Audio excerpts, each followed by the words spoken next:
Orang yang suka ngebahasain ikhlas bagi dirinya, seringnya malah justru gak ikhlas. Saya ikhlas loh ini. Saya nih ngaji selama ini, saya bantu pengajian-pengajian, saya ikhlas loh ini. Kalau kamu ikhlas gak suka disebut-sebut, Bu. Wal amalu shalih yarfa'uh, kata Allah SWT dalam Al-Quran.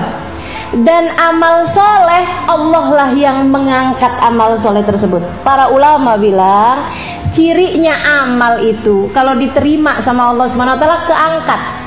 Kalau keangkat, la yabqa dzikruhu fil ard, enggak lagi tersisa penyebutannya di atas muka bumi. Jadi dari sini kita tahu bahwa kalau kita masih sering nyebut-nyebutnya di atas muka bumi, tanda bahwa amal tersebut nggak naik ke atas. Masih ada nih di bumi. Tiap lewat nih masjid ini nih, kalau mama nggak bantu nggak berdiri nih. Padahal tuh udah 20 tahun yang lalu. Tiap lewat nih, kalau nggak mama kasih gentengnya nih, nggak hidup nih masjid. Masya Allah. Ini berarti ciri amalmu tuh nggak keangkat karena masih ada di bumi. Masih kamu sebut-sebut terus-terusan. Masih kamu singgung-singgung terus-terusan. Artinya nggak keangkat, teman-teman sekalian. Para ulama mengatakan, al-amal alladhi adhartuhu asqattuh, kata Rabi Adawiyah. Semua amal perbuatan yang saya mendohirkannya, yang saya menerangkannya, yang saya membuat orang tahu saya mengerjakannya, asqattuh, saya menganggapnya nggak pernah saya kerjakan. Saya gugurkan dari catatan ibadah saya karena bisa jadi amal itu udah kemakan riyaknya.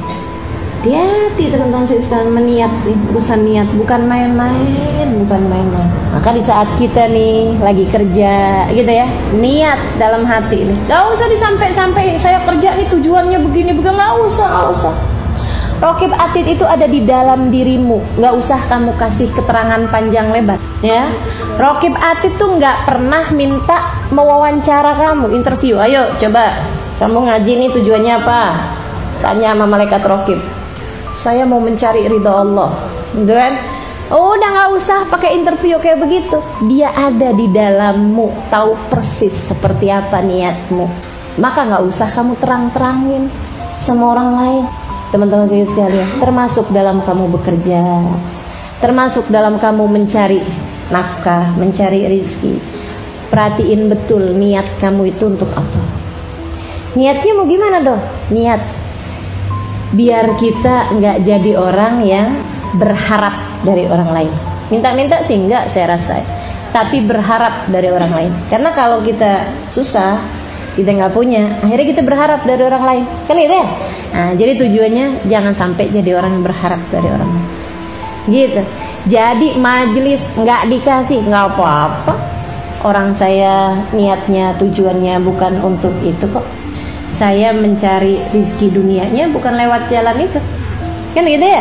Nggak ngarep. Tapi kalau misalnya nggak punya kerjaan lain kecuali itu, kan jadi susah. Kalau kayak Ustaz Khadijah misalnya, mimpin sholawatan, nggak dikasih, nggak jadi soal istri dari Habib Salim. Kan begitu ya? Akan ada suami yang memberikan nafkah. Saya biar gini-gini punya suami loh ya. Yang bisa memberi kepada saya nafkah gitu. Artinya bahwa nggak dikasih, nggak jadi soal. Karena kita tidak berharap dari orang lain. Kan gitu ya?